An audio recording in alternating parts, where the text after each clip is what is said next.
बसमध्ये जागा नसल्याच्या कारणावरून एसटी बस कंडक्टर प्रवाशांमध्ये कुटाकुटी. मनमाड, नाशिक. राज्य परिवहन महामंडळाच्या बसमध्ये गर्दी असताना जागेवरून प्रवाशांमध्ये वाद होत असल्याच्या घटना अनेकदा समोर आल्या आहेत.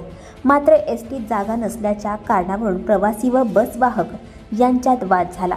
या वादातून बसमधील 3-4 जणांनी मिळून वाहकाला मारहाण केल्याची घटना घडली आहे. यात वाहकाला दुखापत झाली आहे. या प्रकरणी पोलिसात तक्रार दाखल करण्यात आली आहे. पुण्याहून धुळे जात असलेल्या राज्य परिवहन महामंडळाच्या बसमध्ये हा प्रकार घडला आहे. महामंडळाच्या बसमध्ये गेल्या काही दिवसांपासून गर्दी पाहण्यास मिळते. यात महिलांची संख्या अधिक आहे. यामुळे बहुतेक वेळेस उभे राहूनच प्रवास करावा लागत असतो. तर या गर्दीत जागा मिळण्यावरून प्रवाशांमध्ये वाद होत असतात.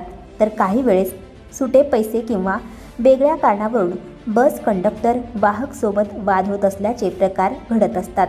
अशाच प्रकारे पुणे धुळे बसमध्ये वाद निर्माण झाला आहे. पुण्याहून धुळेकडे जात असलेल्या एसटीत जागा नसल्याच्या कारणावरून प्रवासी आणि कंडक्टर वाहक यांच्यात वाद निर्माण झाला. हा वाद होऊन प्रवाशांनी कंडक्टरला जबर मारहाण केल्याची घटना मनमाडच्या एसटी बस स्थानकावर घडली. इतकेच नाही तर बस स्थानकात बस थांबल्यानंतर एसटीमधून ओढून कंडक्टरला मारहाण करण्यात आली. मारहाणीची ही घटना सीसीटीव्हीत कैद झाली आहे. दरम्यान प्रवाशांनी केलेल्या मारहाणीत कंडक्टर कुर्बान शेख यांना दुखापत झाली.